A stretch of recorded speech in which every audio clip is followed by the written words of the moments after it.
তেমনি রাসূলুল্লাহ সাল্লাল্লাহু আলাইহি ওয়াসাল্লাম বলেন, আসমানের নিচে জমিনের উপরে এমন কোনো মাটির বাড়ি, ইট পাথরের বাড়ি বাকি থাকবে না যেখানে ইসলাম প্রবেশ করবে না। বিইজ্জে আজিজিন আও বিদিল্লি দালিলিন, কোথাও সম্মানের সাথে ইসলাম প্রবেশ করবে, কোথাও অপমানের সাথে ইসলাম প্রবেশ করবে।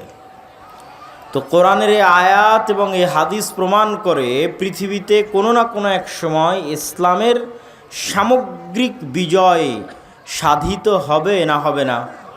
হবে ইনশাআল্লাহ।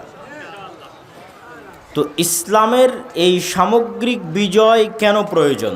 শুধু আমি ব্যক্তি জীবনে সালাত আদায় করলাম, অথবা শুধু আমি পরিবার জীবনে ইসলাম মানলাম, এরপরেও সামগ্রিকভাবে আমার ব্যবসা বাণিজ্য, অর্থনীতি, রাষ্ট্রনীতি, পররাষ্ট্রনীতি, কূটনীতি সকল কিছু ইসলাম দ্বারা পরিচালিত হবে, এটির প্রয়োজন কেন? এটির প্রয়োজন যদি আপনি বুঝতে চান তাহলে সংক্ষিপ্ত দুটো কথা আপনাকে বুঝতে হবে। আপনাকে পাশ্চাত্য বিশ্বের মানুষজন বলবে যে তোমরা যদি ইসলামকে রাষ্ট্র ক্ষমতায় দেখতে চাও তাহলে তোমাদেরকে কিন্তু বাধ্যতামূলক নামাজ পড়ানো হবে। কারণ অধিকাংশ মানুষ যেহেতু বাংলাদেশের নামাজ পড়ে না, তো তারা কি চাইবে যে ইসলাম বিজয়ী হোক? চাইবে না। আবার পাশ্চাত্য সভ্যতার অনুসারীরা আপনাদেরকে বলবে তোমরা যদি ইসলামকে রাষ্ট্র ক্ষমতায় নিয়ে আসো তাহলে পর্দা বাধ্যতামূলক হয়ে যাবে। তো অধিকাংশ মা এবং বোন আছে যারা পর্দা করেন না, তো তারা কি চাইবেন যে ইসলাম বিজয়ী হোক? চাইবেন না। আরও এক ধাপ এগিয়ে পাশ্চাত্য সভ্যতার অনুসারীরা বলেন ভীতি প্রদর্শন করানোর জন্য যে ইসলাম যদি রাষ্ট্র ক্ষমতায় আসে তাহলে অবৈধ সম্পর্কে লিপ্ত হলে বিবাহিত অবস্থায় রজম করে হত্যা করা হবে, আর অবিবাহিত অবস্থায় হলে বেত্রাঘাত দোররা দ্বারা প্রহার করা হবে। বিড়ি, সিগারেট, মাদক দ্রব্য, নেশা জাতীয় দ্রব্য পান করলে 40 বা 80 বেত্রাঘাত করা হবে। কেউ যদি চুরি করে তাহলে তার হাত কাটা যাবে। এই রকম বিভিন্ন ভয়ঙ্কর বিষয়গুলো সামনে নিয়ে এসে বলে অতএব বাবা খবরদার এইটা যেন না হয় যে ইসলাম যেন রাষ্ট্র ক্ষমতায় না চলে আসে। এইটা পাশ্চাত্যরা ভয় দেখায়। কিন্তু এর বাইরেও, এই সমস্ত ভীতি প্রদর্শনের বাইরেও রাষ্ট্র ক্ষমতায় ইসলাম যাওয়ার ভিন্ন আরেকটা চেহারা আছে, যেটি কখনোই পাশ্চাত্য মিডিয়া, ওয়েস্টার্ন যে ইলেকট্রিক এবং ইলেকট্রনিক্স মিডিয়া আছে এবং পাশ্চাত্য সভ্যতার ধারক ও বাহক আছে, তারা আপনাকে জানতেও দিবে না, বুঝতেও দিবে না। ইসলাম রাষ্ট্র ক্ষমতায় যাওয়ার সেই পজিটিভ চেহারা কি? সেই পজিটিভ চেহারা হচ্ছে, একটু 2 মিনিট আপনাদেরকে আমার সাথে মনোযোগের সাথে সময় দিতে হবে। যদি শুধু 5 ওয়াক্ত সালাত আদায়ই রাষ্ট্র ক্ষমতায় ইসলাম যাওয়ার জন্য যথেষ্ট হতো, তাহলে গত 16 বছরের কত এরকম ওসি, ডিসি, এসপি, এমপি, মন্ত্রী ছিল ও এসিল্যান্ড সাব রেজিস্ট্রার ছিল যারা শুধু 5 ওয়াক্ত নয় তাহাজ্জুদের সালাতও আদায় করত। এবং এমন কোনো মসজিদ মাদ্রাসার জালসা সম্মেলন ছিল না যেই জালসা সম্মেলনে প্রধান অতিথি, বিশেষ অতিথি হিসেবে তারা আমন্ত্রিত হতো না এবং সেখানে লাখো টাকা দান করে দানবীর হিসেবে খেতাব পেত না। এমনও আছে যে প্রশ্ন ফাঁসের টাকা এরকম জালসা এবং মসজিদে দান করেছে। তাহলে শুধু যদি সালাত দিয়ে ইসলামী রাষ্ট্র কায়েম হয়ে গেছে বলে ধরে নেওয়া যেত, তাহলে গত 16 বছর ইসলামী রাষ্ট্র ছিল। হ্যাঁ, কেন গত 16 বছর তো সবাই ছিল হাজি, তাহাজ্জুদ গুজার, আল্লাহওয়ালা আর দানবীর, ছিল না? তাহলে ইসলামী রাষ্ট্র মানে আজকে এই নবাবগঞ্জ উপজেলায় যদি আমি বলি আজ থেকে এখানে ইসলাম প্রতিষ্ঠা হয়েছে, তাহলে পাশ্চাত্য আপনাকে যেটা বলতেছে এখানে সবাইকে বাধ্যতামূলক পর্দা করা হবে, সবাইকে বাধ্যতামূলক নামাজ পড়ানো হবে, তারও বহু আগে হবে ইসলামী রাষ্ট্রে এই ধরনের আইন কানুন থাকতে পারে, কিন্তু তারও বহু আগে এটা তখনই ইসলামী রাষ্ট্র বলে বিবেচিত হবে যখন এখানে ন্যায়পরায়ণতা, ন্যায় বিচার এবং সত্যবাদিতা প্রতিষ্ঠিত হবে, যখন এখানে একজনও আর একজনের চুল পরিমাণ হক মেরে নিতে পারবে না। বেতন নিবে সরকারের, আর সরকারি মেডিকেলে না বসে প্রাইভেট ক্লিনিকে বসবে, এইটা হবে ইসলামী রাষ্ট্রে, এটা অসম্ভব। সবার আগে ওটা বন্ধ হবে। তারপরে এসিল্যান্ডের অফিসে, সাব রেজিস্ট্রারের অফিসে একটা কাজ আদায় করার জন্য ঘুষ দিতে হবে, এটা ইসলামী রাষ্ট্রে হবে অসম্ভব, আগে ওটা বন্ধ হবে। আপনার কোনো বৈধ চাকরি আপনার সন্তান পরবর্তী প্রজন্ম নিবে, এই চাকরির জন্য খালা, মামা, ফুফু, চাচা, খালু, আত্মীয় স্বজন, রাজনৈতিক নেতা, টাকা পয়সা, যোগ্যতার বাইরে আরও এরকম ডট ডট ডট ডট অসংখ্য জিনিস খুঁজে বেড়াতে হবে। ইসলামী রাষ্ট্রে কখনোই এটি ঘটবে না। তাহলে ইসলামী রাষ্ট্রে মানে সবার আগে ওই যে আপনাকে ভয় দেখাচ্ছে আপনার হাত কেটে নেবে, ভয় দেখাচ্ছে বলছে তোমাকে বাধ্যতামূলক নামাজ পড়ানো হবে, ভয় দেখাচ্ছে আপনাকে জোরপূর্বক পর্দা করানো হবে, ইসলামী রাষ্ট্রে এগুলো সব কিছু বাস্তবায়ন হওয়ার আগে আপনার ন্যায় বিচার এবং আপনার ন্যায্য অধিকার নিশ্চিত করা হবে, তবে ওটা ইসলামী রাষ্ট্র। আর যদি শুধু সালাদ দিয়ে ইসলামী রাষ্ট্র হতো তাহলে গত 16 বছরেরটা ইসলামী রাষ্ট্র ছিল। কেন তাদের চাইতে বড় তাহাজ্জুদ গুজার, তাদের চাইতে বড় আল্লাহওয়ালা কেউ ছিল না। কিন্তু তারা ছিল, সবাই বলবো না, এই রকম যারা, তাদের অধিকাংশই ছিল খাঁটি নির্ভেজাল মোনাফেক।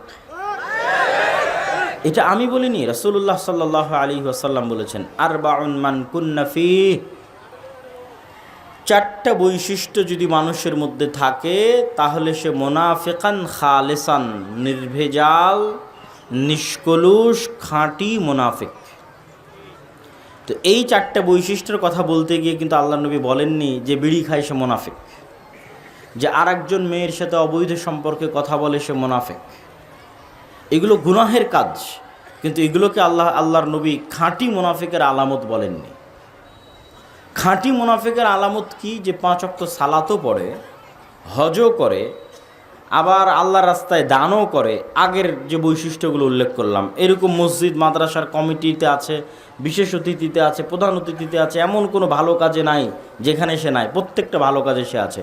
কিন্তু তারপরও ইদা হাদ্দাসা কাযাবা, যখন কথা বলে মিথ্যা বলে,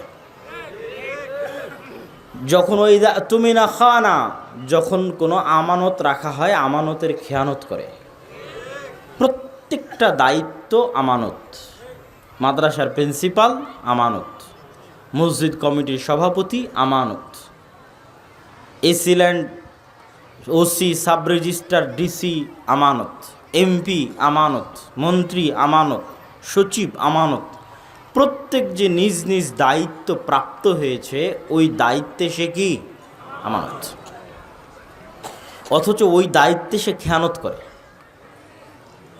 কথা বললে মিথ্যা বলে, ওয়াদা করলে ভঙ্গ করে, মুখ দিয়ে মানুষের সাথে শত্রুতা হলে গালি দেয়, আর আমানতের খেয়ানত করে।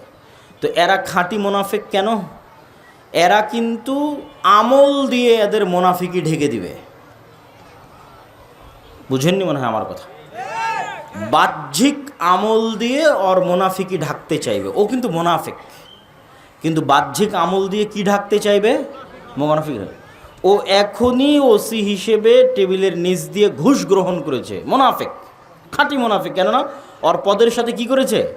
আমানতের খেয়ানত করেছে। কিন্তু ও যে মুনাফিক, এই মুনাফিকিটা ঢাকতেও হজ করতে গেছে।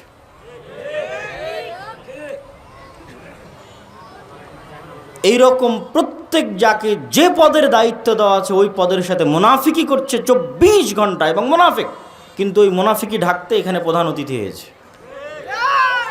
মুনাফিকি ঢাকতে আরেক জায়গায় 5 লক্ষ 10 লক্ষ টাকা দান করেছে, দেখাচ্ছে যে আমি দানবীর। মুনাফিকি ঢাকতে বলছে আমি হাজি, আমি উমরাকারী। মুনাফিকি ঢাকতে বলছে আমি তাহাজ্জুদ গুজার। কিন্তু আসলে ও মুমিন না মুনাফিক তা প্রমাণ হবে কোথায়? নামাজে।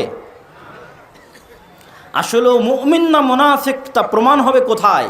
তা প্রমাণ হবে ওকে যে দায়িত্ব দেওয়া হয়েছে ও দায়িত্বে শতভাগ সত্যবাদী এবং ন্যায়পরায়ণ কিনা।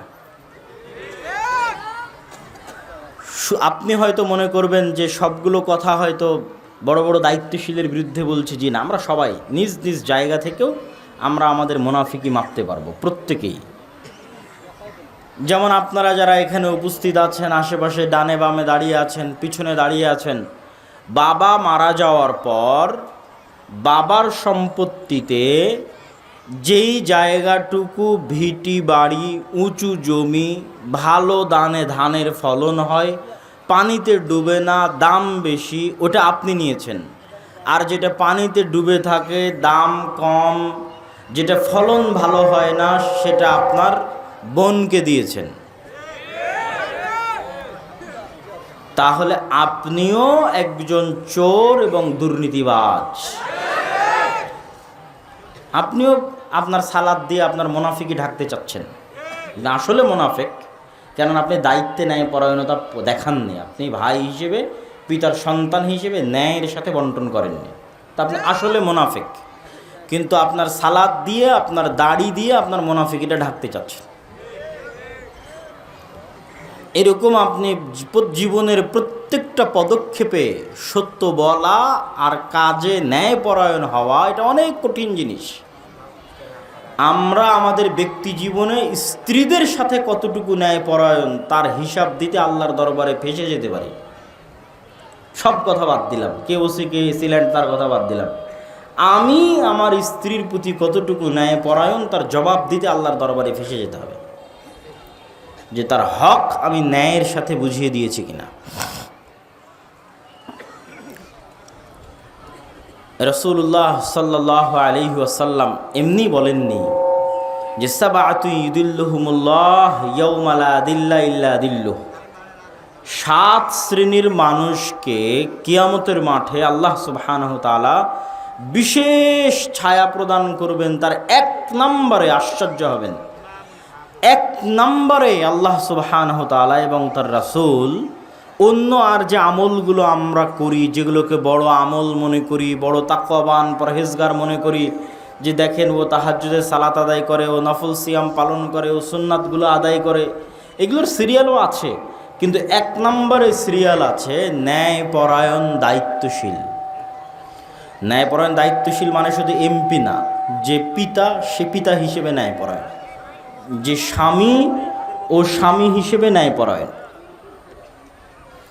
যে বৌমা ও বৌমা হিসেবে ন্যায়পরায়ণ, যে শাশুড়ি ও শাশুড়ি হিসেবে ন্যায়পরায়ণ। পৃথিবীতে এমন কোথাও ফাসাদ তৈরি হয়নি, ফাসাদ ন্যায়পরায়ণতার অভাবে আর সত্যবাদিতার অভাবে তৈরি হয়। শুধু বৌমা আর শাশুড়ির মধ্যে নয়, আপনি যদি দেখেন যে আলেম ওলামার মধ্যে, মসজিদে মসজিদে, মাদ্রাসায় মাদ্রাসায়, ইসলামী দলে, ইসলামী সংগঠনে, আহলে হাদিসদের মধ্যে, হানাফিদের মধ্যে, দেওবন্দীদের মধ্যে পরস্পরে প্রত্যেক যত বিভেদ আছে, কোনো বিভেদের জায়গায় মাসলা মাসাইল আকিদার বিভেদ নাই। আপনি যত বিভেদের গভীরে ঢুকবেন তত দেখবেন এখানে একজন অন্যায় করেছে আর একজন মাজলুম হয়েছে। মানে যে ইসলামী দলের আমির ও ন্যায়পরায়ণ আমির নয়, যে মাদ্রাসার প্রিন্সিপাল ও ন্যায়পরায়ণ প্রিন্সিপাল নয়, যে মাদ্রাসার পরিচালক সভাপতি ও ন্যায়পরায়ণ পরিচালক সভাপতি নয়। আজকে বলেছি না বক্তব্যের বিষয় ইসলামের সামগ্রিক বিজয়। তো ইসলামের সামগ্রিক বিজয় মানে কি আপনি দেশ ও জাতির নেতৃত্ব দিবেন। তো আপনি সামান্য মসজিদে ন্যায়পরায়ণতা প্রতিষ্ঠা করতে পারেননি, সামান্য আপনার মাদ্রাসায় আপনি ন্যায়পরায়ণ শাসক হতে পারেননি, আপনার পরিবারে ন্যায়পরায়ণ হতে পারেননি, আপনাকে আল্লাহ দেশের দায়িত্ব দিবেন? কথা বলেন না যে আপনাকে আল্লাহ দেশের দায়িত্ব দিবেন? অসম্ভব, কখনোই দিবেন না। আপনি সালাত দিয়ে, সঠিক আকীদা দিয়ে জান্নাতে চলে যাবেন, কিন্তু মানুষের নেতৃত্ব দেওয়ার জন্য আগে বলতে হবে সত্য, করতে হবে ন্যায়। যে ন্যায় চুল পরিমাণ ছাড় দেয় না, যে সত্যে চুল পরিমাণ ছাড় দেয় না, ওকে আল্লাহ দেশ ও জাতির নেতৃত্ব দিবেন আল্লাহর দয়ায়। আর আমরা মুসলমানেরা এই জায়গাতেই হচ্ছে সবচেয়ে পিছিয়ে আছি। আমি বহু আগে, আজ থেকে 1-1.5-2 বছর আগে এক বক্তব্যে বলেছি যে আজকের যুগের মুসলমানেরা হচ্ছে এই যুগের বানু ইসরাইল। তো আমার ছোট ভাই আব্দুর রহিম, যে মিশর আল আজহার বিশ্ববিদ্যালয়ে পড়ে, এখন দেশেই আছে, তো ও ফিলিস্তিনিদের মধ্যে ত্রাণ বিতরণ করেছে, অনেক ওর অভিজ্ঞতা হয়েছে ত্রাণ বিতরণ করতে। তো ও বলে যে ত্রাণ বিতরণ করতে গিয়ে আমি দেখেছি যে তোমার এই কথা শতভাগ সত্য। কিভাবে মুসলমানেরা তার মৃত ভাইয়ের রক্ত পর্যন্ত বেচতে পারে, এইটা মানে রক্ত পর্যন্ত বেচতে পারে বলতে, যে আপনার মাধ্যমে ধরেন আমি একটা টাকা দান করতেছি ফিলিস্তিনের গাজায়, আপনি পৌঁছে দিবেন। তো এই ত্রাণটা আপনি ফিলিস্তিনের গাজায় পৌঁছে দেওয়াকে ব্যবসা হিসেবে গ্রহণ করেছেন। এই ব্যবসার হাত বদল হতে হতে ফিলিস্তিনের গাজায় যার কাছে পৌঁছবে তার পর্যন্ত পৌঁছতে পৌঁছতে এই টাকা শেষ হতে থাকবে। বিশাল বড় সিন্ডিকেট আছে, এই সিন্ডিকেটকে অতিক্রম না করে আপনি টাকা গাজায় পৌঁছাতে পারবেন না। তো এই যে সিন্ডিকেটের মধ্যে যতগুলো মিথ্যুক, ধোঁকাবাজ, গাদ্দার, অন্যায়পরায়ণ, জালিম বসে আছে, এরা সবগুলো মুসলমান নামে পরিচয় দেয় নিজেদেরকে। মুসলমান নামে পরিচয় দিয়ে নিজের আর এক ক্ষুধার্ত মুসলিম ভাই গাজায় পড়ে আছে, ওরই স্বজাতি, ওইও ফিলিস্তিনি, ওর ভাই ক্ষুধার জন্য কাঁদতেছে, পানির জন্য কাঁদতেছে, তারপর সে টাকার সাথে নিষ্ঠুর, সে লাভ ছাড়া, সিন্ডিকেট ছাড়া একটা টাকা গাজার মধ্যে ঢুকতে দেবে না। তো রক্ত বেচতেছে না, রক্ত বেচতেছে, রক্ত ক্রয়, রক্তের সাথে ব্যবসা করতেছে, মুসলমানের রক্তের সাথে ব্যবসা করতেছে। তাহলে যে ইসরায়েল বম নিক্ষেপ করে হত্যা করতেছে ওর মধ্যে, আর যে একটা ত্রাণ গাজায় পৌঁছবে তার জন্য সিন্ডিকেট তৈরি করে রেখেছে, তার ইনকামের জন্য, তার ব্যবসার জন্য, তার মধ্যে কী পার্থক্য?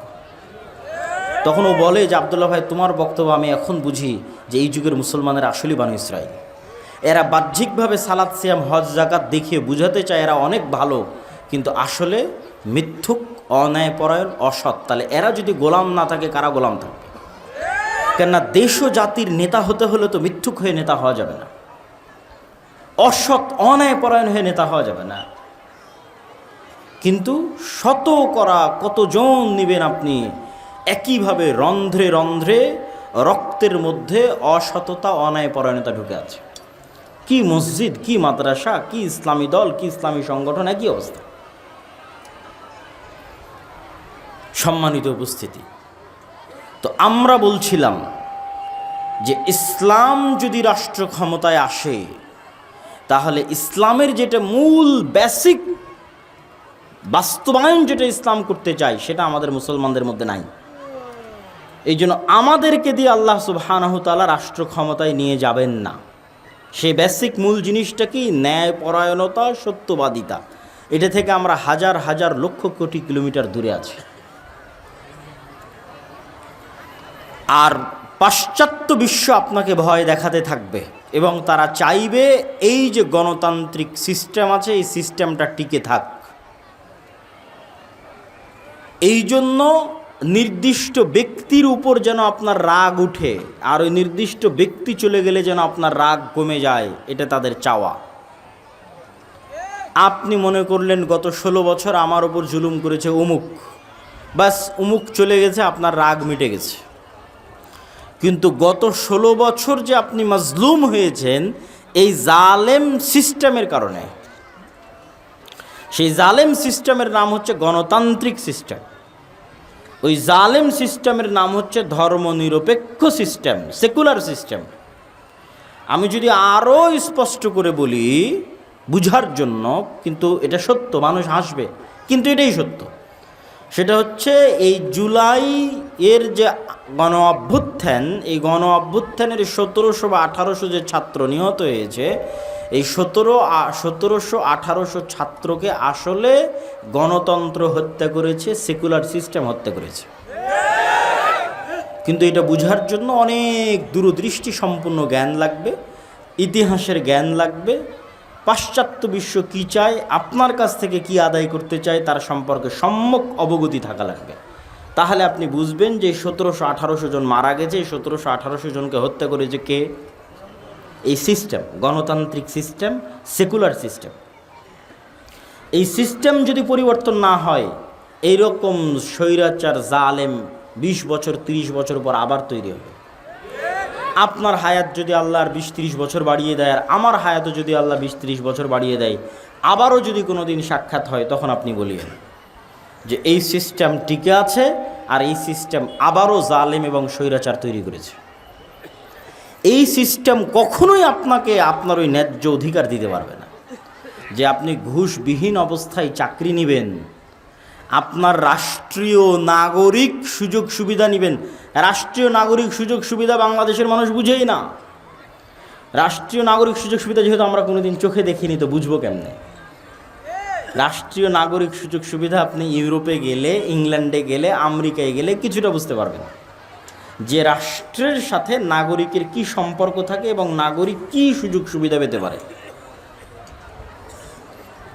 তখন আপনি বুঝবেন যে একজন রাষ্ট্র যদি নাগরিকের সুযোগ সুবিধা দেখে, তাহলে আগে রেলের যোগাযোগ ব্যবস্থা উন্নত করবে, না মাইক্রোবাস কার চলার রাস্তার যোগাযোগ ব্যবস্থা উন্নত করবে। এইটা হচ্ছে রাষ্ট্র নাগরিকের সুযোগ সুবিধা চাই কিনা সেটাতে বুঝবেন। যেমন বাংলাদেশের এখন যে মেট্রো রেল আছে, এই একটা মাত্র প্রজেক্ট, যে প্রজেক্টটা রাষ্ট্রের সাথে নাগরিক সুযোগ সুবিধার সাথে যায়। একটা রাষ্ট্রের কয়জন মানুষের কাছে কার আছে, কয়জন মানুষের কাছে মাইক্রো আছে? আপনি ইংল্যান্ডে যান, কোনো মানুষকে যেন কার এবং মাইক্রো ব্যবহার না করা লাগে এক জায়গা থেকে আরেক জায়গায় যাওয়ার জন্য। স্বল্প খরচে যেন প্রত্যেকটা মানুষ এক জায়গা থেকে আরেক জায়গায় যেতে পারে, তার জন্য পাবলিক ট্রান্সপোর্ট, পাবলিক বাস এবং পাবলিক ট্রেনের অ্যাভেইলেবল ব্যবস্থা আছে। প্রত্যেকটা ছোট জায়গা থেকে আরেক ছোট জায়গায় আপনি অল্প ভাড়া দিয়ে যেতে পারবেন, তার ব্যবস্থা করা আছে। ও হচ্ছে জনবান্ধব রাষ্ট্র ব্যবস্থা। মানে আগে আপনার কথা চিন্তা করেছে, আগে রিক্সা চালকের কথা চিন্তা করেছে, আগে ভ্যান চালকের কথা চিন্তা করেছে, আগে কৃষকের কথা চিন্তা করেছে। আর জালেম রাষ্ট্র ব্যবস্থা আগে চিন্তা করবে দুর্নীতিবাজ কোটিপতির গাড়ি কেমনে চলবে, তার কথা চিন্তা করবে। কৃষক চাষা ভুষা কীভাবে চলবে সেটা চিন্তা করবে না। এরকম আরও অসংখ্য পয়েন্ট আছে। আপনার চিকিৎসা কিভাবে আপনি প্রাপ্ত হবেন, প্রত্যেকটা মানুষের বিপরীতে একজন চিকিৎসক আছে, অ্যাপয়েন্ট করা আছে সরকারের পক্ষ থেকে, দায়িত্ব দেওয়া আছে যে বাংলাদেশের মানুষ যদি 18 কোটি হয়, তাহলে এই 18 কোটি মানুষের বিপরীতে চিকিৎসক ভাগ করা আছে। মানে আমার জন্য একজন চিকিৎসক রিজার্ভ আছে। তাহলে রাষ্ট্র আমার স্বাস্থ্য নিয়ে চিন্তিত। তো আমি যেন স্বাস্থ্য সেবার অভাবে মারা না যাই, এই জন্য রাষ্ট্র চিন্তিত। তাহলে রাষ্ট্র নাগরিকের সুযোগ সুবিধার কথা চিন্তা করে। এরকম আরও অসংখ্য পয়েন্ট আছে। এটা আপনি আমাদের দেশে রাষ্ট্রীয় সুযোগ সুবিধা বলে কিছুই নাই। তো এই রাষ্ট্রীয় সুযোগ সুবিধা কথা চিন্তা করে ইসলাম। এটা হলো ইসলামী রাষ্ট্র ব্যবস্থা। ইসলামী রাষ্ট্র ব্যবস্থা মানে আপনাকে জোর করে নামাজ পড়ানো হবে, জোর করে পর্দা করানো হবে। তারও আগে ইসলামী রাষ্ট্র ব্যবস্থা মানে আপনি যেন না খেয়ে মারা না যান, আপনি যেন চিকিৎসার অভাবে মারা না যান, এটা আগে নিশ্চিত করা হবে। এই রাষ্ট্র ব্যবস্থায় চিকিৎসার অভাবে মানুষ মারা যেতে পারে, ওটা ইসলামী রাষ্ট্র ব্যবস্থা নয়। যেই রাষ্ট্র ব্যবস্থায় না খেয়ে মানুষ মারা যেতে পারে, ওটা ইসলামী রাষ্ট্র ব্যবস্থা নয়। যে বলছে ওটা ইসলামী রাষ্ট্র ব্যবস্থা, আর বুঝতে ভুল হয়েছে। ও কোনোদিন পড়েই নি ইসলামী রাষ্ট্র ব্যবস্থা কাকে বলে। তো এই যে ইসলামী রাষ্ট্র ব্যবস্থার পজিটিভ দিক এগুলো আপনাকে জানতে হবে। এখন জানার সুযোগ, এখন আপনি বুঝবেন, কানেক্ট করতে পারবেন, রিলেট করতে পারবেন যে আমার এবং আপনার সুখ দুঃখের একমাত্র চিন্তা যদি কেউ করে, ওই যে বললাম কৃষকের কথা চিন্তা করবে, রিক্সা চালক ভ্যান চালকের কথা চিন্তা করবে। যেমন কিছুদিন আগে একজন মেজরের, আর্মির মেজরের সাথে একজন পুলিশ খারাপ ব্যবহার করেছে। পরে সেই পুলিশ মেজরের, আর্মির মেজরের পা ধরে ক্ষমা চাচ্ছে। তো মানুষজন ফেসবুকে অনেক প্রশংসা করতেছে। তখন আমার ব্রেনে কাজ করলো যে এটাও ইসলামী রাষ্ট্র ব্যবস্থা নয়। এই পুলিশ যদি একজন রিক্সা চালকের সাথে খারাপ ব্যবহার করতো, তো রিক্সা চালকের পা ধরে মাপ চাইতে হতো, ওটা ইসলামী রাষ্ট্র ব্যবস্থা। ওই আর্মির মেজরের সাথে খারাপ ব্যবহার করেছে, এই জন্য পা ধরে মাপ চাইতে হবে। আর রিক্সা চালক, ভ্যান চালক, কৃষকের সাথে খারাপ ব্যবহার করলে তখন মাপ চাইতে হবে না। এটা হচ্ছে জালিম সিস্টেম। সেকুলার সিস্টেম, গণতান্ত্রিক সিস্টেম। আর ইসলামী রাষ্ট্র ব্যবস্থা মানে কিসের মেজর? ওই গ্রামের মাঠে কৃষক যে কাজ করতেছে ওর সাথে যদি জুলুম করে তো ওর পা ধরে মাপ চাইতে হবে। এইটা হলো ইসলামী রাষ্ট্র ব্যবস্থা। তো ইসলামী রাষ্ট্র ব্যবস্থা মানে আপনি যদি খালি এটা ভয় পান যে বাপরে বাপ আমাকে তো পিটিয়ে নামাজ পড়াবে, আমাকে তো পিটিয়ে পর্দা করাবে, জি না, পিটিয়ে নামাজ পড়ানোর আগে, পিটিয়ে পর্দা করানোর আগে আপনার জান মালের নিরাপত্তা, আপনার ইজ্জতের নিরাপত্তা এবং আপনি যেন মাজলুম না হন, রাষ্ট্রীয় নাগরিক সুযোগ সুবিধা সমানভাবে বুঝে পান তা নিশ্চিত করা হবে। ওটা ইসলামী রাষ্ট্র ব্যবস্থা। এবং ইসলামী রাষ্ট্র ব্যবস্থা আমেরিকা এবং ইউরোপের রাষ্ট্র ব্যবস্থার চাইতে উন্নত। এটা একজন মানুষকে বোঝানো খুব কঠিন। খুব উচ্চ শিক্ষিত মানুষ ছাড়া অন্তত এই বক্তব্যটুকু বুঝবে না। বলবে এখনকার পৃথিবীর সবচেয়ে আদর্শ রাষ্ট্র ব্যবস্থা তো আমেরিকা আর ইউরোপ।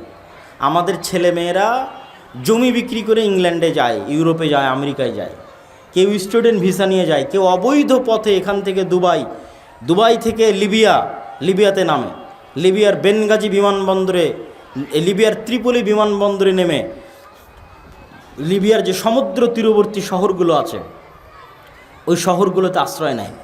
সেখানে আশ্রয় নিয়ে রাতের অন্ধকারে রাত 12টার সময় প্লাস্টিকের রাবারের ফুলানো নৌকার উপর 300 জন, 400 জন, 500 জন গাদাগাদি করে উঠে সীমান্ত পাড়ি দেয়। যদি সমুদ্রের মধ্যে ভূমধ্যসাগরে ডুবে মারা গেল তো মারা গেল।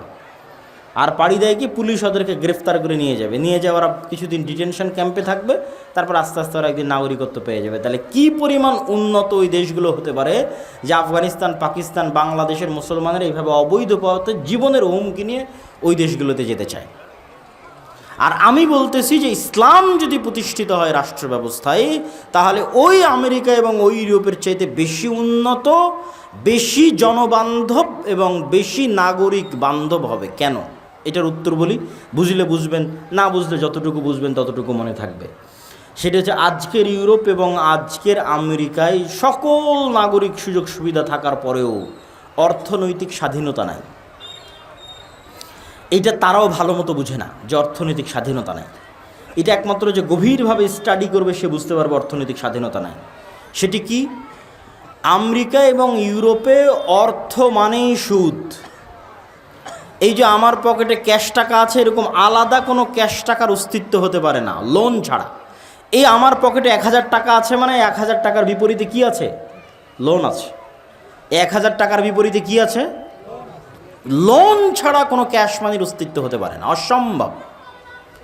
এইভাবেই ইকোসিস্টেম তৈরি করা হয়েছে ইউরোপে এবং আমেরিকায়, যে এখানে কোনো ক্যাশ মানির অস্তিত্ব হবে না লোন ছাড়া।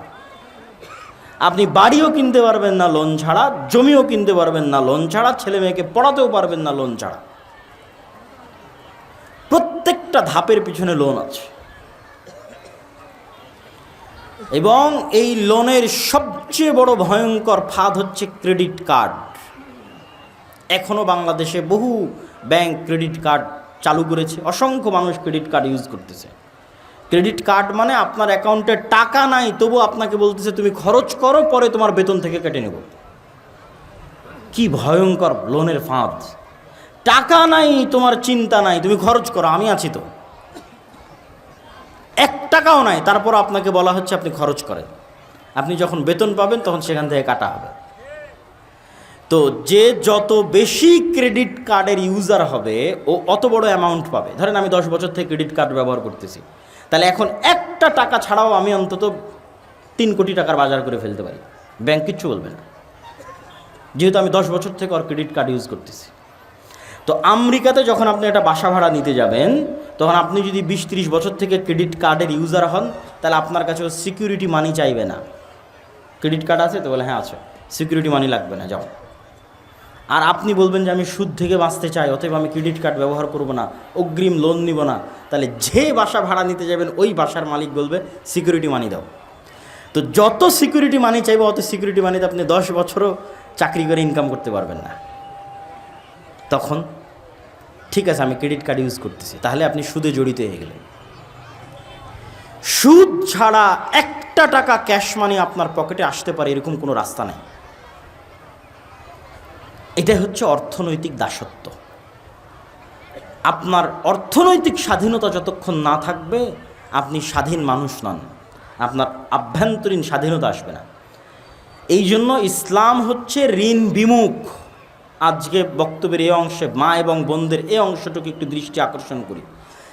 ইসলামী অর্থনীতির মূলনীতি হচ্ছে ঋণ বিমুখ, অল্পে তুষ্ট। ঋণ বিমুখ, অল্পে তুষ্ট। ঋণ বিমুখ, অল্পে তুষ্ট মানে কি? মানে হচ্ছে আল্লাহ কিন্তু কর্জা হাসানার কথা বলেছে। কত বড় করে বলেছে দেখেন, অমাইয়ুকরিদুল্লাহ করজান হাসানা, যে ব্যক্তি কর্জা হাসানা দিল সে আল্লাহকে কর্জা হাসানা দিল। বলেন আল্লাহু আকবার।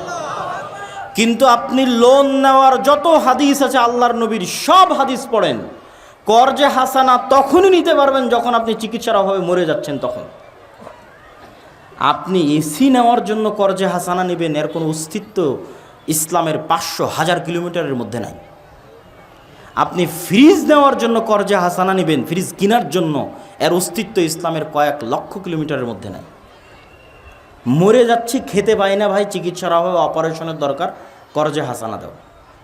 তখন যে কর্জা হাসানা দিবে ও কাকে কর্জ দিল? আল্লাহকে কর্জ দিল। মেয়ের বিবাহ দিতে পারতেছি না, টাকার অভাব, খুব সমস্যা, কর্জা হাসানা দাও। কিন্তু আপনি বলবেন যে আমার বাড়িটা মাটির তৈরি, আমি আজকে এখানে ইটের বাড়ি বানাবো, আমাকে কর্জা হাসানা দাও, এর অস্তিত্ব ইসলামের কয়েক লক্ষ কিলোমিটারের মধ্যে নেয়। মানে বিলাসিতার জন্য মানুষ কর্জ নিবে, এর কোনো অস্তিত্ব ইসলামে নাই।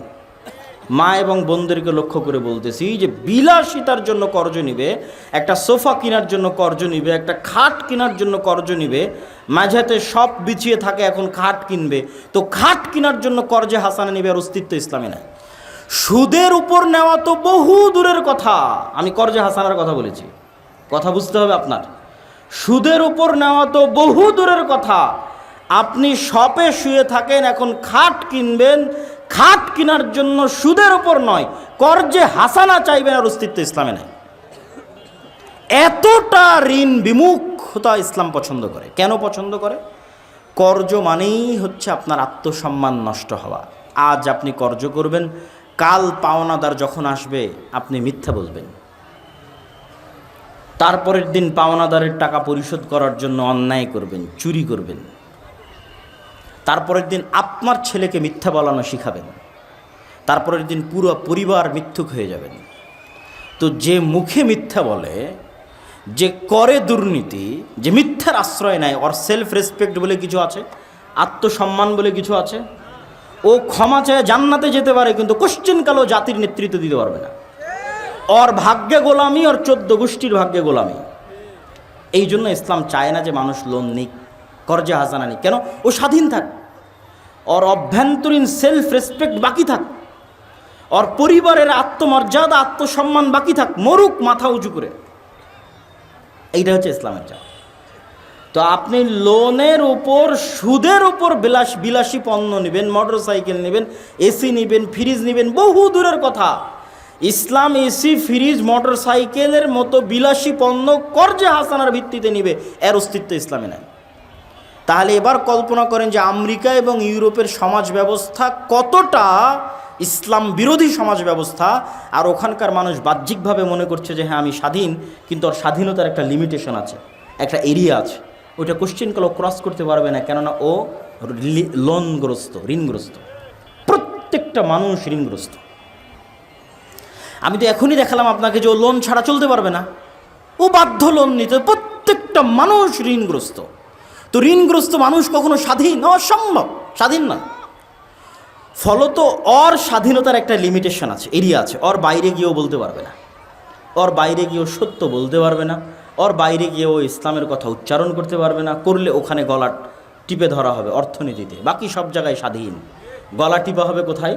অর্থনীতি। সম্মানিত উপস্থিতি, তো আমরা আলোচনা করছিলাম, আমরা ইসলামকে সামগ্রিকভাবে বিজয়ী দেখতে চাই। বিজয়ী দেখতে চাইলে কি করতে হবে? বিজয় দেখতে চাইলে এই যে সিস্টেম, এই সিস্টেমের পরিবর্তন লাগবে। আপনি এই সিস্টেমের মধ্যে থেকেই বলবেন ভোটের মাধ্যমে ইসলাম ক্ষমতায় যাবে, এটা হয় না, এটা অসম্ভব। এবং গত 100 বছরেও হয়নি, ভবিষ্যতেও হবে না। কেননা ইসলাম ক্ষমতায় যেতে চাই পূর্ণ পাওয়ারের সাথে, পূর্ণ ক্ষমতার সাথে। যে আয়াত আজকের বক্তব্যের শুরুতে তেলাওয়াত করেছি, রাসূলুল্লাহ সাল্লাল্লাহু আলাইহি ওয়াসাল্লাম যখন মক্কায়, যখন আল্লাহর নবী মাজলুম, আল্লাহর নবীর সাহাবীরা মাজলুম, যখন সাহায্য করার কেউ নাই, তখন আবু জাহাল আল্লাহর নবীকে প্রস্তাব দিচ্ছে। কতটা লোভনীয় প্রস্তাব দেখেন, লাকুম দীনুকুম ওয়ালিয়া দীন। সরি, তখন আবু জাহাল আল্লাহর নবীকে প্রস্তাব দিচ্ছে, চলো 1 বছর তোমার আল্লাহর ইবাদত হবে আর 1 বছর আমাদের মূর্তির ইবাদত হবে। তোমার উপর যে জুলুম হচ্ছে, অত্যাচার হচ্ছে, তোমার সাহাবীদের উপর যে জুলুম হচ্ছে, অত্যাচার হচ্ছে, সব বন্ধ হয়ে যাবে। আমরা ঐক্য জোটের মাধ্যমে রাষ্ট্র ক্ষমতা ভাগাভাগি করব। তখন আল্লাহর নবীর কোনো রাস্তা নাই, কিন্তু খুব মাজলুম অবস্থায়, খুব করুণ অবস্থায়। তখন যে কোনো মানুষ এরকম লোভনীয় প্রস্তাব গ্রহণ করে নেবে।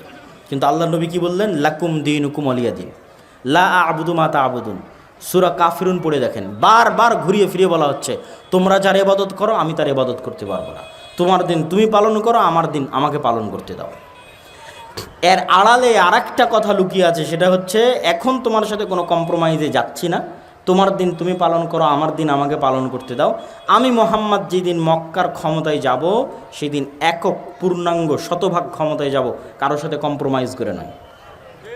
1 বছর আল্লাহর ইবাদত হবে আর 1 বছর মূর্তির ইবাদত হবে, এই কম্প্রোমাইজ করে আমি ক্ষমতায় আসবো না। তো ঠিকই 10-15 বছর পর উনি যখন মক্কা বিজয় করেছে, তখন কি কোনো কম্প্রোমাইজ করেন? একচ্ছত্র আধিপত্য, একচ্ছত্র আধিপত্য। ইসলামকে আপনি ক্ষমতায় নিয়ে যাবেন কম্প্রোমাইজ করে, এটা হতে পারে না।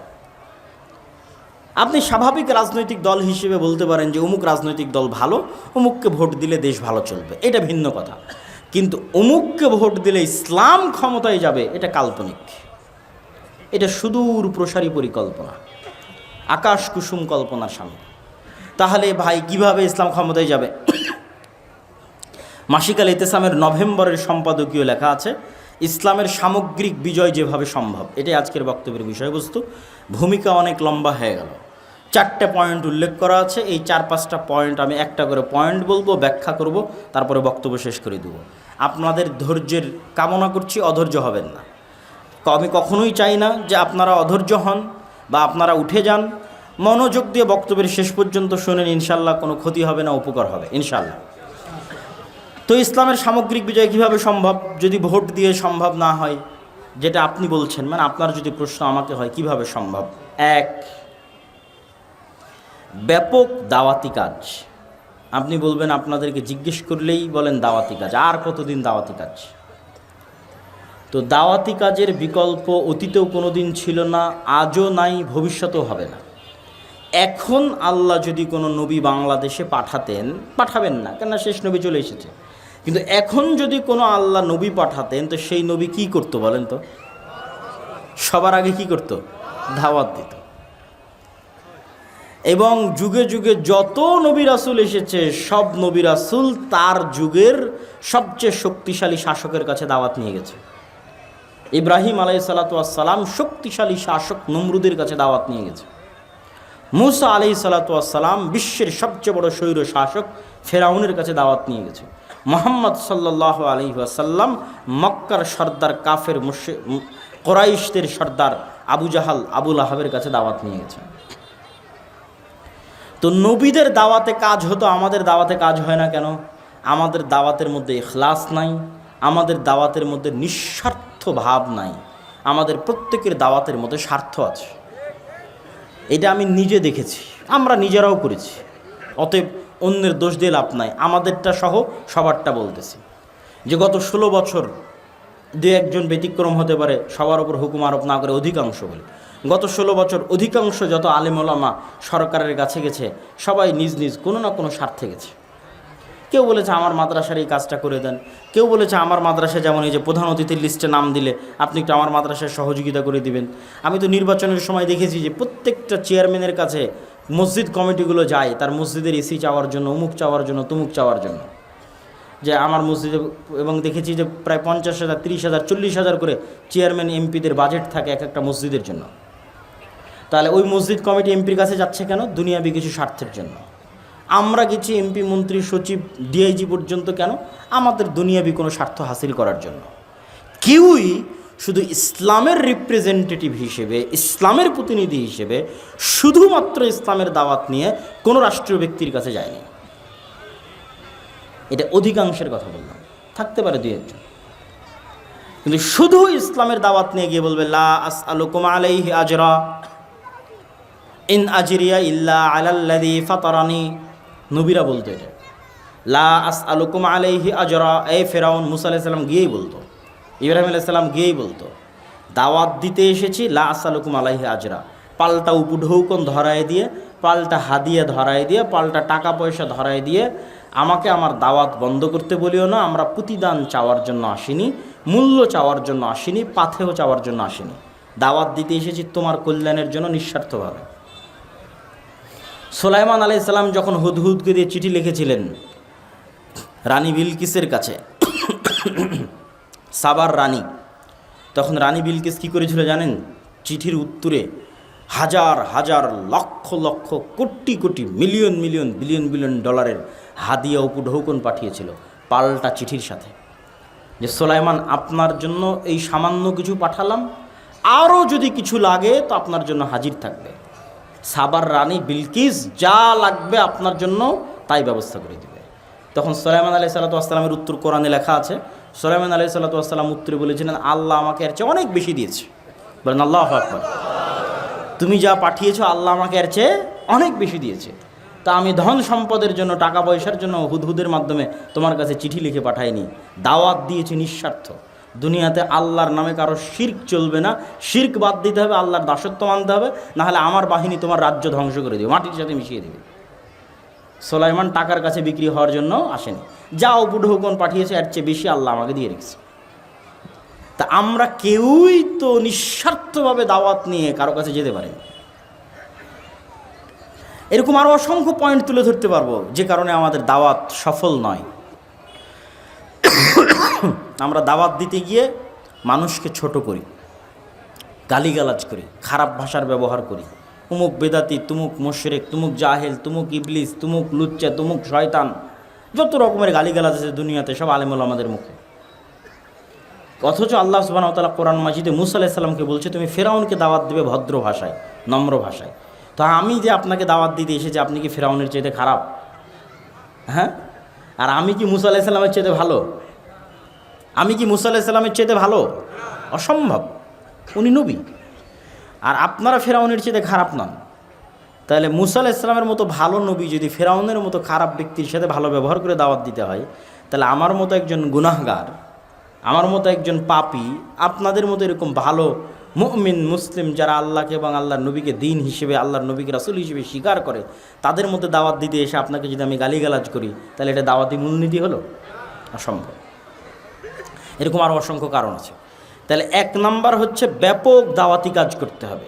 কেন ব্যাপক দাওয়াতি কাজ করতে হবে? এখন বাংলাদেশের যে অবস্থা, এই অবস্থায় যদি বাংলাদেশের সবচেয়ে সুফি পরহেজগার আল্লাহওয়ালা মানুষকে বাংলাদেশের রাষ্ট্র ক্ষমতায় বসানো হয় আর তাকে বলা হয় ইসলাম কায়েম করেন, পরের দিন জনগণ ওকে টেনে ক্ষমতা থেকে নামিয়ে দেবে। কেন? মানুষই এখন ইসলাম মানার জন্য প্রস্তুত নয়। অন্তত 80% মানুষকে তার নিজ লাইফে প্র্যাকটিসিং ইসলাম পালনে হতে হবে, তখন ইসলাম ক্ষমতায় গিয়ে টিকতে পারবে। এখন যে অবস্থা তাতে পারবে না। এই জন্য ব্যাপক দাওয়াতি কাজ করতে হবে, মানুষের মাইন্ড সেট আপ রেডি করতে হবে কেন ইসলাম রাষ্ট্র ক্ষমতায় দরকার। যেমন আজকে আমি বক্তব্য দিচ্ছি, এটা একটা দাওয়াতের অংশ। এই বক্তব্য আগে কেন দিতাম না? আগে এই বক্তব্য বুঝার মতো পরিবেশ মানুষের ছিল না।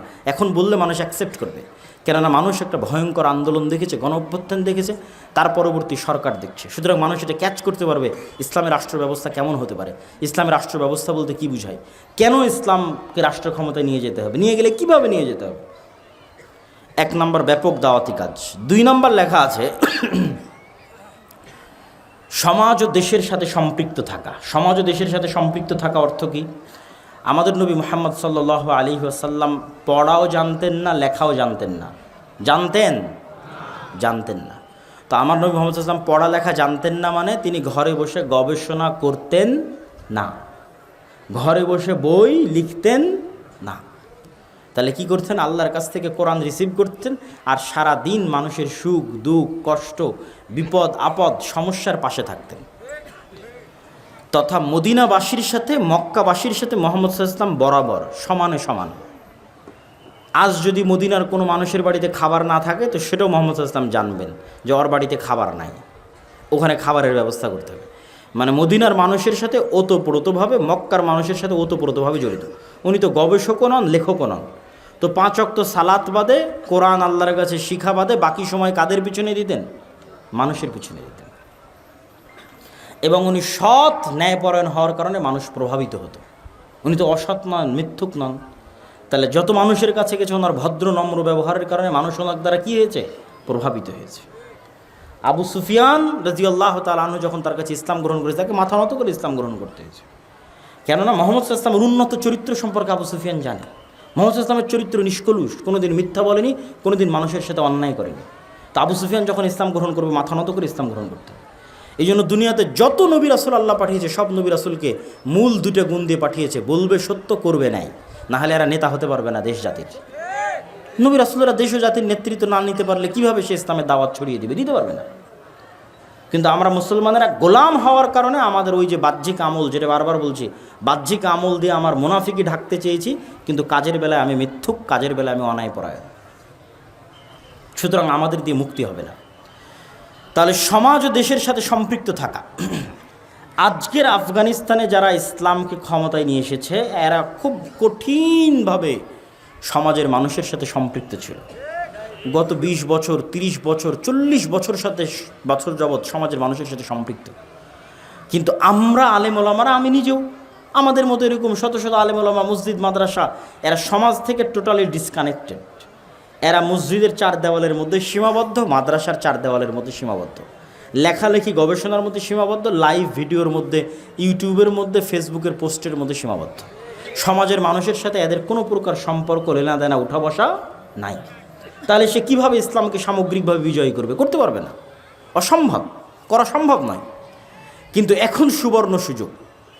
গত 16 বছর দলীয় রাজনীতির উপর ভিত্তি করে ক্ষমতার ভারসাম্য রক্ষা হয়েছে। এখন দলীয় দাপট আছে?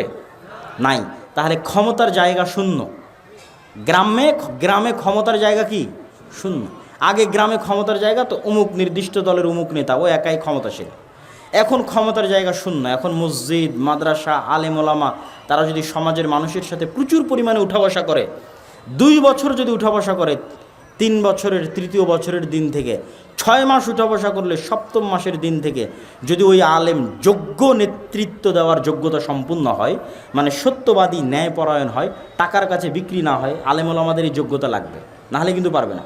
তাহলে দেখবেন 7ম মাস থেকে মানুষজন বিচার সালিশ হুজুরের কাছে নিয়ে গেছে। পরের দিন থেকে দেখবেন বিচার সালিশ মাদ্রাসাতে হচ্ছে। একই ঘটনা আফগানিস্তানে ঘটেছিল। আলেম ওলামারা যখন তাদের এই সত্যবাদিতার ন্যায়পরায়ণতা নিয়ে মানুষের সাথে মিশে গেছে, তখন 6 মাস, 7 মাস, 5 বছর, 10 বছর পর মানুষ বলছে, কি মেম্বার, কি চেয়ারম্যান, বিচার সালিশ মাদ্রাসায় হবে, মাদ্রাসার প্রিন্সিপাল বিচার সালিশ করে দেবে। এইভাবে হচ্ছে ক্ষমতার পালা বদল হয়, মানে ক্ষমতার স্টেক হোল্ডার আপনি হয়ে যান, মানুষের অজান্তে, মানুষের অবুঝে। এই জন্য মসজিদ মাদ্রাসাকে অ্যাক্টিভ হতে হবে, সমাজের মানুষের সাথে সম্পৃক্ত হতে হবে। 3 নাম্বার, শক্তিশালী প্রতিষ্ঠান প্রতিষ্ঠা করা। এখন যারা ক্ষমতায় আছে তারা কি ভোটের মাধ্যমে ক্ষমতায় এসেছে? তারা ভোটের মাধ্যমে ক্ষমতায় আসেনি।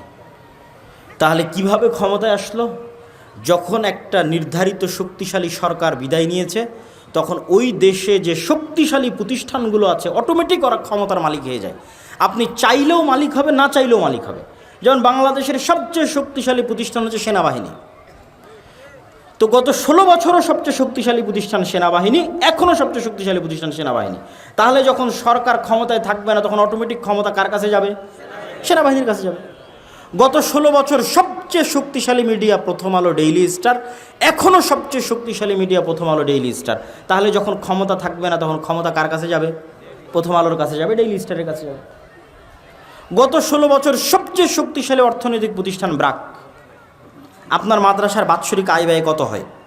ব্রাকের বাৎসরিক আয় ব্যয় 12,000 কোটি টাকা। 12,000 কোটি টাকা। আপনার মাদ্রাসায় কয় টাকা আয় ব্যয়? সারা বাংলাদেশের সবগুলো মাদ্রাসা মিলে 12,000 কোটি টাকা হবে না, 100 কোটি টাকাও হবে না। 100 কোটি টাকা হওয়া কঠিন আছে, 1000 কোটি টাকা তো বহু দূরের কথা। তাহলে ব্রাক গত 16 বছর সবচেয়ে শক্তিশালী অর্থনৈতিক প্রতিষ্ঠান, এখনও সবচেয়ে শক্তিশালী বেসরকারি অর্থনৈতিক প্রতিষ্ঠান। তাহলে সরকার যখন ক্ষমতায় থাকবে না, তখন ক্ষমতা কার কাছে যাবে? ব্রাকের কাছে। তাহলে এখন যারা ক্ষমতায় আছে তারা কারা? এই শক্তিশালী প্রতিষ্ঠানগুলো ক্ষমতায় আছে। ব্র্যাক ক্ষমতায় আছে, গ্রামীণ ব্যাংক ক্ষমতায় আছে, ডেইলি স্টার ক্ষমতায় আছে, প্রথম আলো ক্ষমতায় আছে, সেনাবাহিনী ক্ষমতায় আছে। এটা অটোমেটিক হয়, এটার জন্য ভোট লাগে না। কিন্তু এই যে আপনার কোটি কোটি ভোটার আছে, কোটি কোটি ভোটারের একটাও তো প্রতিনিধিত্বকারী প্রতিষ্ঠান নাই। 16 কোটি 18 কোটি ভোটার, মুসলিম ভোটার, এত পঙ্গপালের মতো পানির স্রোতের মতো ভোটার দিয়ে কোনো লাভ আছে? এগুলো একটা ভোটারের প্রতিনিধিত্ব করার মতো একটা শক্তিশালী প্রতিষ্ঠান নাই। হুজুরেরা অনেক মারামারি ফাইট করে একজন মাত্র মন্ত্রী ঢোকাতে পেরেছে ধর্মমন্ত্রী হিসেবে। আর আর এতগুলো ভোটার থাকার পরেও, আর যদি শক্তিশালী প্রতিষ্ঠান থাকতো মারামারিও করা লাগতো না, ফাইটও লাগতো না ভাই, এমনি ক্ষমতা আপনার কাছে আসতো। তাহলে ওই যে আপনি চিন্তা করতেছেন আপনি এখনই ক্ষমতায় যাবেন ভোট দিয়ে, এটা পাগলামি। এখনই যাবেন আবার এখনই বাদ হয়ে যাবেন, মানে এখনই ক্ষমতায় যাবেন 3 বছর পর আবার আপনি বাদ হয়ে গেছেন। নাই, আপনি 50 বছরের চিন্তা করেন, 100 বছরের চিন্তা করেন।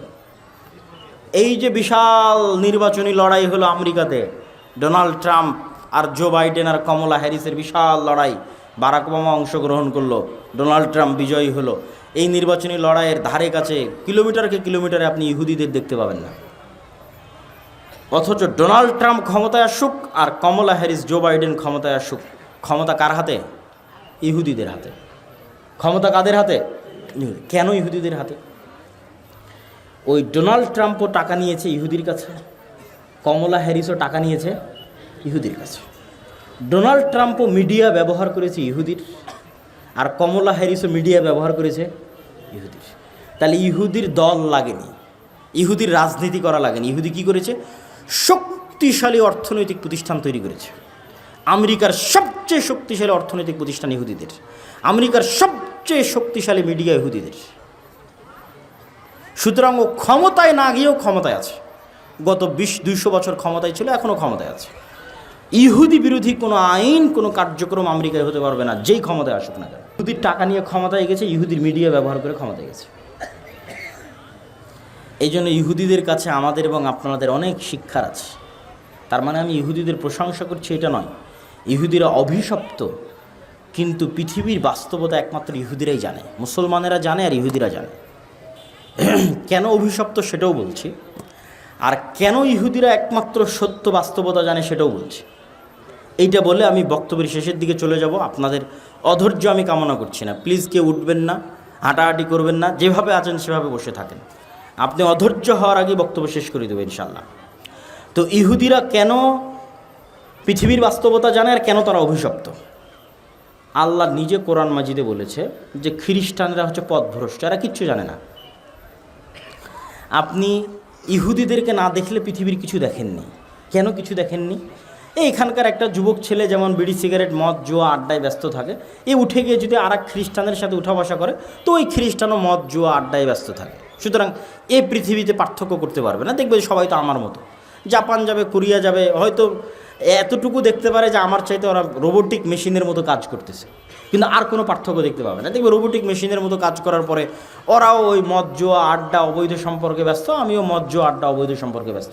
ও ধাক্কা খাবে কখন? ধাক্কা খাবে যদি কোনো ইহুদির সাথে কোনো দিন দেখা হয়, কোনো ইহুদি পরিবারের সাথে যদি কোনো দিন দেখা হয়, ধাক্কা খাবে, খেতে হবে। যেমন আপনাকে 2-1টা বলি, আমি নিজে বাস্তবে চোখে দেখে এসেছি, এই জন্য বলছি। আমরা মুসলমানেরা 2% দাড়ি রাখি না, ইহুদিরা 90% দাড়ি রাখে। 90% ইহুদি দাড়ি রাখে, এবং দাড়ি রাখার জন্য চুল পরিমাণ দ্বিধাও করে না যে দাড়ি রাখলে কে আমাকে জঙ্গি বলবে আর কে সন্ত্রাসী বলবে, আর ধারে কাছেও নাই। ওর দিন ওকে কট্টরভাবে মানতে হবে, এতে চুল পরিমাণ ছাড় দেওয়া যাবে না, না হলে ও মরে যাবে, পরাধীন হয়ে যাবে, গোলাম হয়ে যাবে, দাস হয়ে যাবে। ওতে মরবে কিন্তু দিনে চুল পরিমাণ ছাড় দিবে না। ও দিনের ওপর কট্টর কত ইহুদিরা, তার একটা উদাহরণ দিই আপনাকে। এমন কোনো ইহুদি রেস্টুরেন্ট পাবেন না যে ইহুদি রেস্টুরেন্টে ইহুদি হুজুরকে চাকরি দিয়ে রাখা নাই। যেমন আপনার এলাকায় গ্রামগঞ্জে রেস্টুরেন্ট আছে, তো যে পরাটা তৈরি করবে তার জন্য লোক আছে, চুলা জাল দিবে তার জন্য লোক আছে, থালি বাসন ধুবে তার জন্য লোক আছে। তো প্রত্যেকটা ইহুদি রেস্টুরেন্টে খালি একজন হুজুর আছে, আর কোনো কাজ নাই। ও থালি বাসনও ধুবে না, ও হচ্ছে ওই পেঁয়াজ মরিচও কাটবে না। ওই ইহুদি হুজুরের চাকরি হচ্ছে খালি দেখবে হালাল হচ্ছে কিনা। কি বুঝলেন? দিনের বিষয়ে কতটা কট্টর ইহুদিরা, যে প্রত্যেকটা ইহুদি রেস্টুরেন্টে একজন ইহুদি হুজুরকে চাকরি দেওয়া আছে, ইহুদি রাবাইকে চাকরি দেওয়া আছে। সে বসে থেকে, চেয়ারে বসে থেকে খালি দেখবে রান্নার প্রসেস হালাল আছে কিনা। প্রথম চুলাটা হুজুর জ্বালিয়ে দিবে, ডিম ভেঙে দিবে হুজুর, মুরগি জবাই করে দিবে হুজুর, সকল প্রসেস হালাল অনুযায়ী হচ্ছে কিনা তা পর্যবেক্ষণ করবে হুজুর। এর বাইরে হুজুরের কোনো কাজ নাই।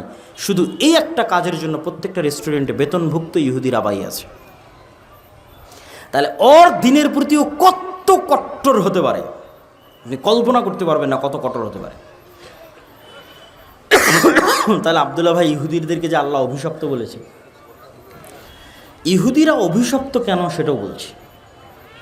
আমরা মুসলমানেরা সত্য জানি, ইহুদিরা সত্য জানে। পৃথিবীতে আর কেউ সত্য জানে না।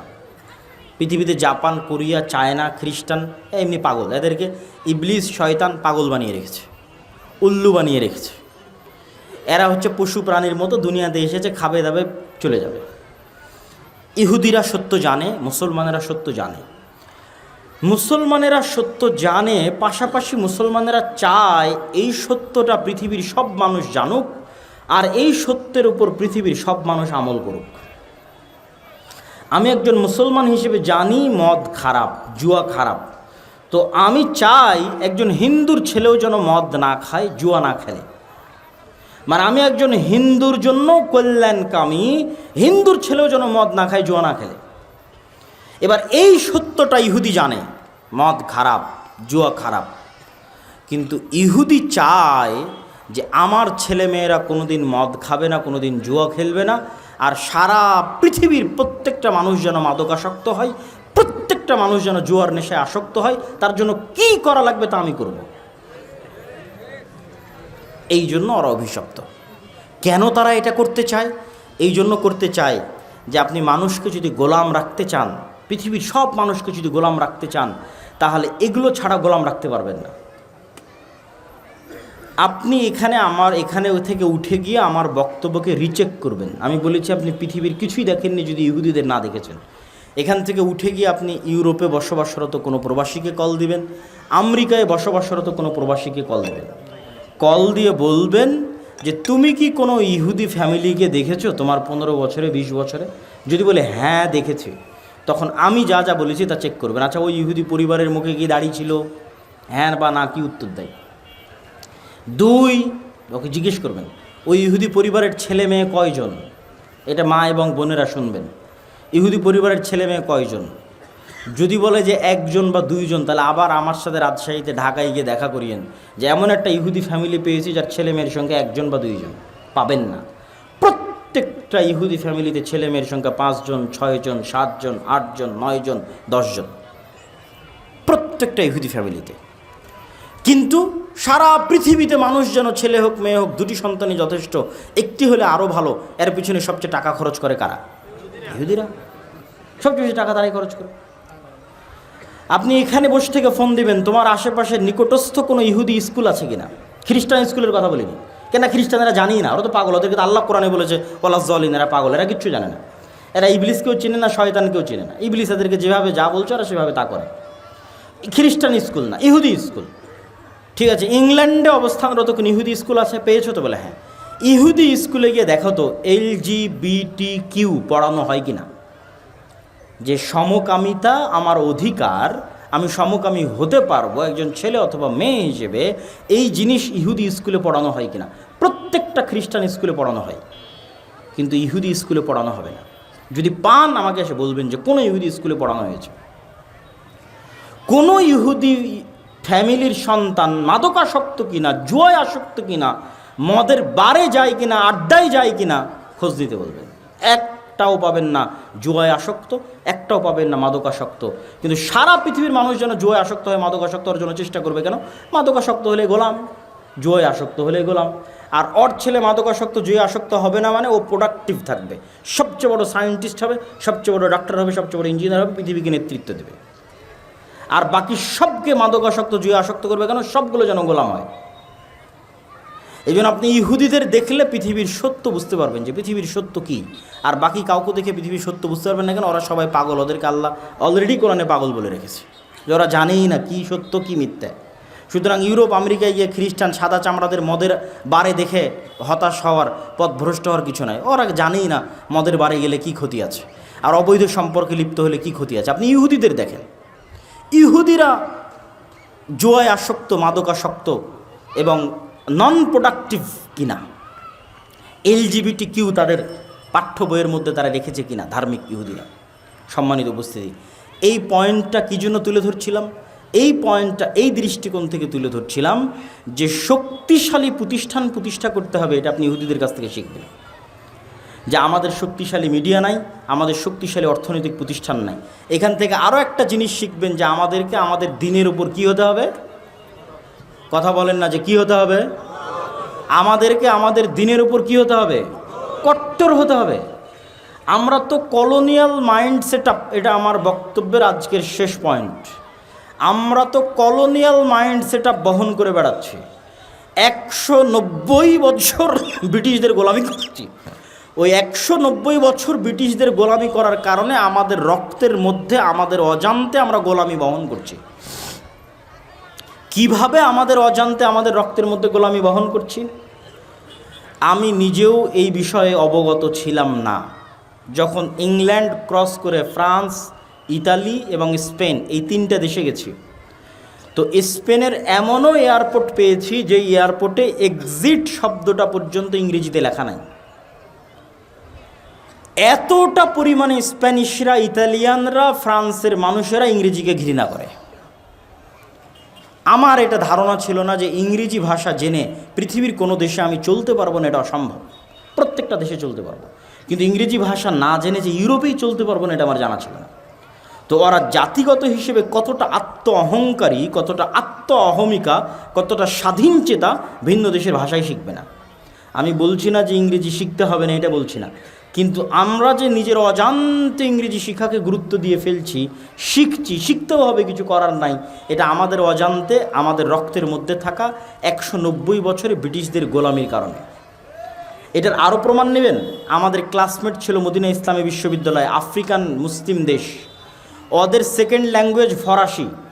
তো তোমার সেকেন্ড ল্যাঙ্গুয়েজ ফরাসি কেন? তো আমি যেমন ইংল্যান্ডের গোলাম ছিলাম, ও ছিল ফ্রান্সের গোলাম। তো ও ফ্রান্সের গোলাম ছিল, ওই জন্য ওর সেকেন্ড ল্যাঙ্গুয়েজ ফরাসি। আমি ইংল্যান্ডের গোলাম ছিলাম, আমার সেকেন্ড ল্যাঙ্গুয়েজ ইংরেজি। আপনি যখন একটা মানুষকে দেখেন যে প্যান্ট শার্ট পরে আছে, গলায় টাই আছে, আপনার যদি মনে হয় স্মার্ট, আর আমি মাথায় টুপি দিয়ে আছি, উনি জুব্বা পরে আছে, মাথায় টুপি দিয়ে আছে, ওকে যদি মনে হয় একটু আনস্মার্ট, এটা 190 বছরের গোলামির কারণে আপনার মনের মধ্যে নিজের অজান্তে আপনি বহন করতেছেন। এই যে আর্মি, পুলিশ ইত্যাদিতে প্রত্যেক দিন অফিসিয়াল নিয়ম হচ্ছে দাড়ি চাচতে হবে, অফিসিয়াল নিয়ম। কেন? এটা স্মার্টনেস। ওরা কোত্থেকে পেয়েছে বলেন? এই আর্মি পুলিশ দাড়ি চেছে জবে আসতে হবে, এই নিয়ম কোথায় থেকে পেয়েছে? এই আর্মি ছিল পাকিস্তান আর্মির খণ্ডিত অংশ, পাকিস্তান ছিল ইন্ডিয়ান আর্মির খণ্ডিত অংশ, ইন্ডিয়া ছিল ব্রিটিশ আর্মির খণ্ডিত অংশ। তাহলে ব্রিটিশ আর্মির তৈরি করা রুলস গোলামেরা বহন করতেছে। এই জন্য গোলামদের কাছে এখনও দাড়ি চাচতে এটাই হচ্ছে স্মার্টনেস। এই জন্য তাকে দাড়ি চেষে অফিসে আসতে হবে। এরকম আরও অসংখ্য গোলামির কারণ আপনি খুঁজে বের করতে পারবেন, যা নিজের অজান্তে আপনি বহন করেন। ফলত আপনি যদি সামগ্রিকভাবে ইসলামের বিজয় দেখতে চান বাংলাদেশে, তাহলে আপনাকে দিনের উপরে কট্টর থেকে কট্টর হতে হবে। যত বেশি আপনি দিনের বিষয়ে কট্টর হবেন, বাংলাদেশ তত বেশি স্বাধীন আর শক্তিশালী হবে। কাদের কাছ থেকে শিখবেন? ইহুদির কাছ থেকে শিখবেন, হিন্দুর কাছ থেকে শিখবেন। ইহুদিরাও আর দিনের উপর কট্টর থেকে কট্টর। কেন? ও জানে যে আমি আমার দিনের উপর যত কঠোর হব, তত আমি শক্তিশালী, তত আমি স্বাধীন। আপনার পার্শ্ববর্তী দেশ ভারতেও হিন্দুরা তাদের দিনের উপর কট্টর থেকে কট্টর হচ্ছে, আরও কঠোর হচ্ছে, আরও কঠোর হচ্ছে। কেন? ওরা জানে যে আমরা আমার দিনের উপর যত বেশি কঠোর হব, আমরা তত বেশি স্বাধীন, তত বেশি শক্তিশালী হব। তো আপনি বাংলাদেশে চারিদিক থেকে এরকম হিন্দুত্ববাদী রাষ্ট্র ঘেরা অবস্থায় আপনি যদি বলেন যে না, আমি আমার দিন পালন করব না, সালাত পড়ব না, দাড়ি রাখবো না, পাঞ্জাবি গায়ে দিব না, দিনের সব বিষয়ে ছাড় দিবেন, তো আপনি অবশ্যই গোলাম থাকবেন। আপনার গোলামি বাবারকাত হবে, দীর্ঘস্থায়ী হবে। আর আপনি যদি বলেন যে না, ও যেমন দিনের বিষয়ে কট্টর হয়েছে, আমি দিনের বিষয়ে কট্টর হব, আমি দাড়ির জন্য জীবন দিয়ে দিব, টাকনোর উপরে কাপড় পরার জন্য জীবন দিয়ে দিব, আল্লাহর নবীর প্রত্যেকটা সুন্নাত পালন করব, তো আপনার দেশ স্বাধীন থাকবে, আপনার দেশ শক্তিশালী থাকবে। 1 মিনিট বক্তব্যের সারমর্ম করে দিচ্ছি, আপনারা প্লিজ ধৈর্যহারা হয়েন না। আজকের যে বক্তব্য আলোচনা করলাম এই বক্তব্যের সারমর্ম কি? এই বক্তব্যের সারমর্মের একটা অংশ পাবেন মাসিক আল ইতিসামের এই মাসের নভেম্বরে, আর একটা অংশ পাবেন ফিলিস্তিন জেরুজালেমের এই যে বইটা নতুন বের হয়েছে এই বইয়ে ইহুদিদের সম্পর্কে, তালেবান, আফগানিস্তান সব বিষয় বিস্তারিত পাবেন। সারমর্ম হচ্ছে ইসলামকে সামগ্রিকভাবে বিজয়ী করা দরকার না দরকার নয়? একটু জোরে বলেন, দরকার না দরকার নয়? দরকার। ইসলাম সামগ্রিকভাবে বিজয়ী হলে আমরা সবচেয়ে বড় উপকার কি পাবো? নাগরিক রাষ্ট্রীয় সুযোগ সুবিধা, ন্যায় বিচার, ন্যায়পরায়ণতা পাবো। প্রতিষ্ঠা করতে হলে কি কি লাগবে? 1, ব্যাপক দাওয়াতি কাজ লাগবে। 2, কি লাগবে বলেন? সমাজের মানুষের সাথে সম্পৃক্ত হতে হবে। 3, শক্তিশালী প্রতিষ্ঠান লাগবে। 4, কলোনিয়াল মাইন্ড সেট আপ থেকে বের হয়ে আসতে হবে, নিজের দিনের উপরে কট্টর হতে হবে।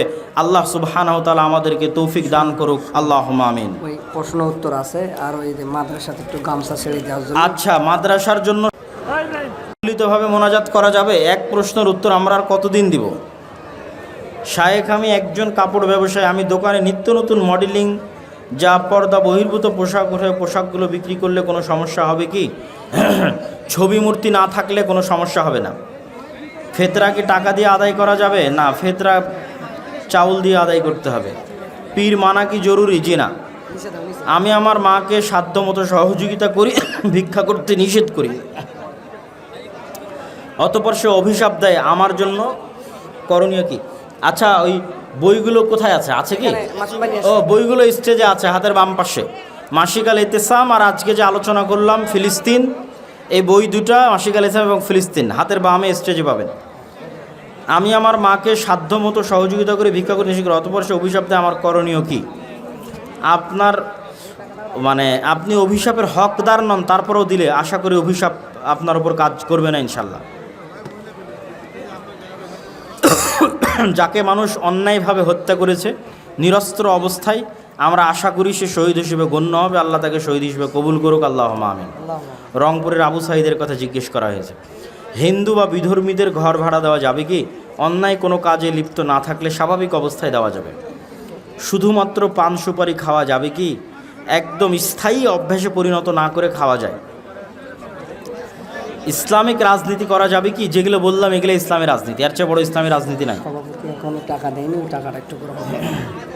সভাপতি কোথায় টাকা দেবে? দানের টাকাটা এখনো ও দেয়নি। মাশাআল্লাহ, আপনি দিবেন? বারাকাল্লাহ। কত দিবেন?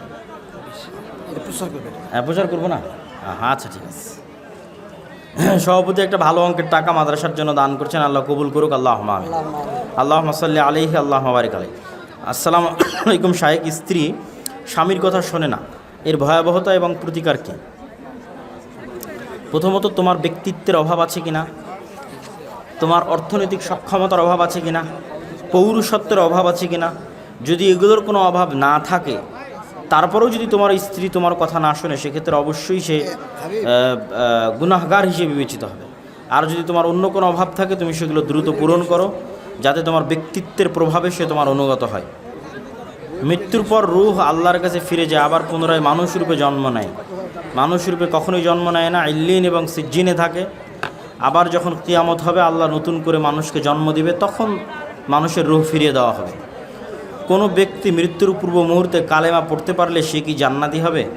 কালেমা যদি অন্তর থেকে বিশ্বাস করে, শিরক থেকে যদি ক্ষমা চেয়ে নেয়, কোনো শিরকে লিপ্ত থাকলে, আর সেই শিরক থেকে ক্ষমা চেয়ে নিলে, আর কালেমা মন দিয়ে অন্তর থেকে বিশ্বাস করলে, প্রথম চান্সেই জান্নাতে যাবে কিনা এটা বলা যাবে না, কিন্তু কোনো না কোনো একদিন জান্নাতে যাওয়ার তার সুযোগ হবে বলে আশা করা যায়।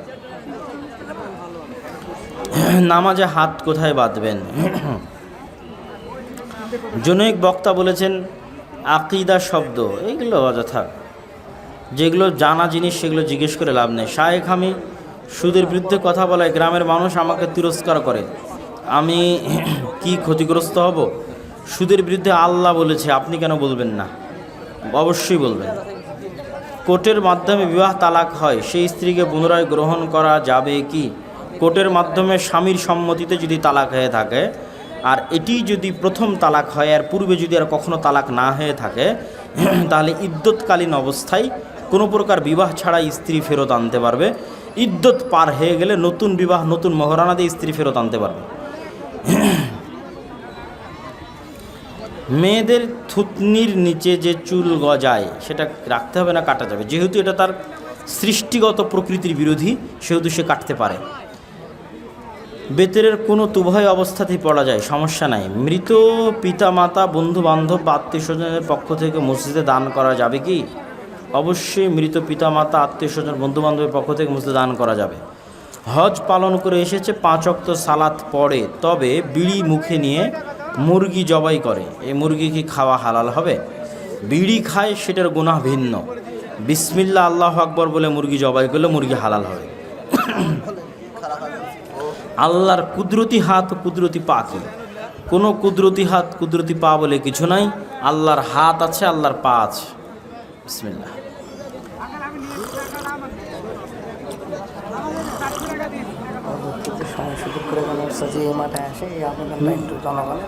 কোনো মসজিদ ভেঙে নিচতলা মার্কেট ভাড়া দেওয়া যাবে কি?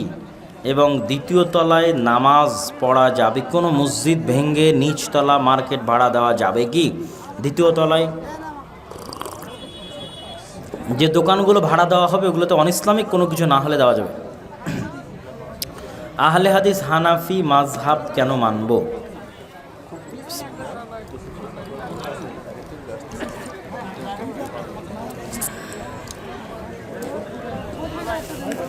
সরাসরি কোরআন এবং হাদিস মানবেন, তবে কোরআন এবং হাদিস সালাফি সালেহিনের বুঝ অনুযায়ী বুঝতে হবে, আপনি একাই বুঝতে পারবেন না। আর সালাফি সালেহিনের বুঝ অনুযায়ী বুঝতে চাইলে আপনাকে আলেম ওলামার সহযোগিতা নিতে হবে। সেক্ষেত্রে যদি নির্দিষ্ট আলেমের মাযহাবের সহযোগিতা নেন তো এটাকে নির্দিষ্ট মাযহাব বলে, সব আলেম ওলামার সহযোগিতা নেন ওটাকে সালাফি সালেহিনের মাযহাব বলে। আল্লাহকে চেনার উপায় কি? আল্লাহর গুণাবলী জানা। কোরআনে আল্লাহ তার পরিচয় দিয়েছে, কোরআন পড়বেন ধারাবাহিকভাবে, কোরআনে আল্লাহর পরিচয় পেয়ে যাবেন। কেউ একবার তালাক বললে কি তালাক হয়? জি, একবারই তো তালাক বলতে হয়, 3 বার তো বলতে হয় না। ওটা তো সুন্নাত বিরোধী। একবারই বলা উচিত এবং একবারই বলতে হয়, এবং একবার বললে তালাক হয়। অজু করার পর ধূমপান করলে অজু নষ্ট হবে কি? ওয়াজল্লিন আওয়ালাদ্দালিন বলবো। অজু করার পর মানুষের লজ্জা স্থানের যে 2টি দ্বার আছে, এই 2টি দ্বার দিয়ে কোনো কিছু বের না হলে এবং বের হওয়ার সম্ভাবনা তৈরি না হলে, সম্ভাবনা মানে যেমন ঘুম, অজু ভঙ্গ হয় না। বিড়ি সিগারেট খাচ্ছে, তার গুনাহ ভিন্ন। আমি ওয়াদা করেছিলাম আগামীকাল আপনার বাসায় যাব, কিন্তু আমি যাইনি, তাহলে আমার গুনাহ হবে কি? এই ধরনের যদি কোনো কাজ সংঘটিত হয়ে থাকে, এগুলোকেও মূলত জবানের গুরুত্ব বলা হয়, কিন্তু সবচেয়ে বড় গুনাহ হয় অতীতে ঘটে যাওয়া কোনো কাজের বিষয়ে যখন আপনি মিথ্যা সাক্ষী দেন, তখন সেটা অনেক বড় গুনাহগার।